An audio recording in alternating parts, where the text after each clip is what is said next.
Mohun Bagan team তারা একজন বিদেশি খেলোয়াড়কে মানে ডিফেন্সের একজন বিদেশি খেলোয়াড়কে সই করাতে চলেছে। সব খবর বলবো। সবার প্রথম যে খবরটি শুরু করব ব্রাজিল ফুটবল টিমকে নিয়ে, যারা 5বারের ফুটবল বিশ্বকাপের চ্যাম্পিয়ন, আর এই টিমকে নাকি ফিফা তারা নির্বাসন করতে চলেছে।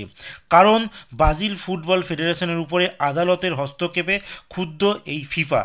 গত বছর ব্রাজিল ফুটবল ফেডারেশনের নির্বাচনের বেনিয়মের অভিযোগের প্রেসিডেন্ট এর্নাল্ডো রদ্রিগেজ আর তার কমিটির বাকি সদস্যদের অপসারিত করে রিও দি জেনেরিওর একটি আদালত। সেই নির্দেশের বিরুদ্ধে উচ্চ আদালতে গিয়েছিল এই রদ্রিগেজ, কিন্তু তাতে কোনো লাভ হয়নি। নিম্ন আদালতের নির্দেশ তারা বহাল রাখে। আর ফিফা কখনোই ফুটবল সংস্থায় সরকার, আদালত বা তৃতীয় পক্ষের কোনো রকমের হস্তক্ষেপ বরদাস্ত করে না, যার ফলেই ব্রাজিল ফুটবল টিমের উপরে কিন্তু নির্বাসনের খাড়া হতে পারে। কিছুদিন আগে ভারতীয় ফুটবল টিমও কিন্তু এর জন্য নির্বাসন হয়েছিল। তো দেখা যাক শেষ অবধি জল কত দূর অবধি গড়ায়। বাকি খবর কিছু এলে আমি তোমাদের ভিডিওতে জানিয়ে দেবো। এর পরের খবর আমি তোমাদের দেবো মোহনবাগান টিমকে নিয়ে। মোহনবাগান টিম তারা একজন বিদেশি ডিফেন্ডারকে সাইন করাতে চলেছে। এটি শোনা যাচ্ছে মোহনবাগানের ক্লাবের জেসন কামিন্স, যেই টিমে আগে খেলতো মানে সেন্ট্রাল কোস্ট মেরিনার, সেই টিমেরই একজন বিদেশি প্লেয়ার ডিফেন্সে খেলে। আর তিনি মানে ভানুয়াতুর ডিফেন্ডার, যেখানে ভানুয়াতুর হয়ে তিনি 20খানা ম্যাচে 5খানা গোলও করেছে। এই 30 বছর বয়সী এই প্লেয়ারটির দিকে মোহনবাগান ম্যানেজমেন্ট কিন্তু নজর দিয়েছে।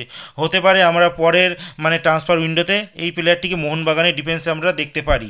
আর এছাড়াও একটি খবর বলবো মোহনবাগানকে নিয়ে। মোহনবাগান টিম সম্ভবত কলিঙ্গ সুপার কাপ খেলতে নাও পারে, এই একটা বিষয় কিন্তু চর্চা চলছে। তারা মোহামেডান স্পোর্টিংয়ের পথ অবলম্বন করতে পারে। যেমন মোহামেডান স্পোর্টিং তারা সুপার কাপ খেলছে না, তারা দক্ষিণ আফ্রিকায় গেছে ওখানে কিছু প্রস্তুতি ম্যাচ খেলতে, কারণ তারা আই লিগে ভালো কিছু করে দেখাতে চায় তার জন্য। তো দেখা যাক মোহনবাগান টিম ফাইনালি কী সিদ্ধান্ত নেয়। এখনও অবধি কিন্তু মোহনবাগান টিম কলিঙ্গ সুপার কাপে খেলছে, এটি ধরে নেওয়া যায়। এরপর খবরটি বলবো সিবেরিও তোরোর কথা। ইস্টবেঙ্গল টিম ফাইনালি সিবেরিও তোরোকে তাকে কিন্তু ছেড়ে দিতে চলেছে।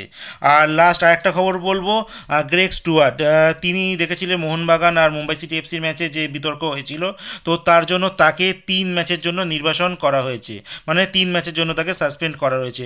অলরেডি তিনি একটা ম্যাচ মিস করেছে, আর 2টো ম্যাচ তিনি কিন্তু নির্বাসন থাকবে।